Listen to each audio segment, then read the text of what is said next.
अस्सलाम वालेकुम दोस्तों, मैं हूं सुहेल बलोच और आज हम बात करने जा रहे हैं इंडिया की जानिब से पाकिस्तान के खिलाफ इल्ज़ाम तराशियों की। दोस्तों, इंडियन आर्मी चीफ की जानिब से बालाकोट में दहशतगर्द कैंप और कश्मीर में दरअंदाजी के इल्ज़ामात के जवाब में ISPR के मेजर जनरल आसिफ गफूर ने तमाम इंडियन इल्ज़ामात को झूठ का पलंदा करार दिया है। उन्होंने कहा है, इंडियन आर्मी चीफ के बुखलाहट भरे गैर जिम्मेदाराना बयानात दरअसल कश्मीर से दुनिया की नजरें हटाने की कोशिश है। आज के जदीद दौर में इंडिया दुनिया को गुमराह नहीं कर सकता। पाकिस्तान हर सूरत हाल के लिए तैयार है। इंडिया किसी खुशफहमी में ना रहे। पाकिस्तान ईंट का जवाब पत्थर से देगा। दोस्तों, आप जानते हैं इंडिया की क़यादत पाकिस्तान के मामले में हर सतह पर झूठ बोल रही है।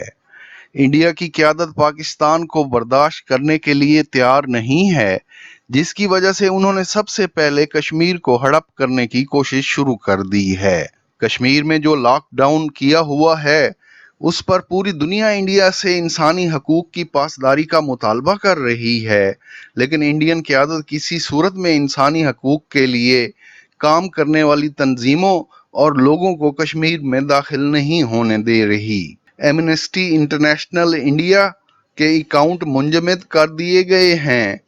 दुनिया भी इंसानी हकूक की पासदारी को लाजमी बनाने के लिए हर मुमकिन इकदामात करे ताकि कश्मीर के रिहायशी अपनी बुनियादी ज़रूरियात पूरी कर सकें।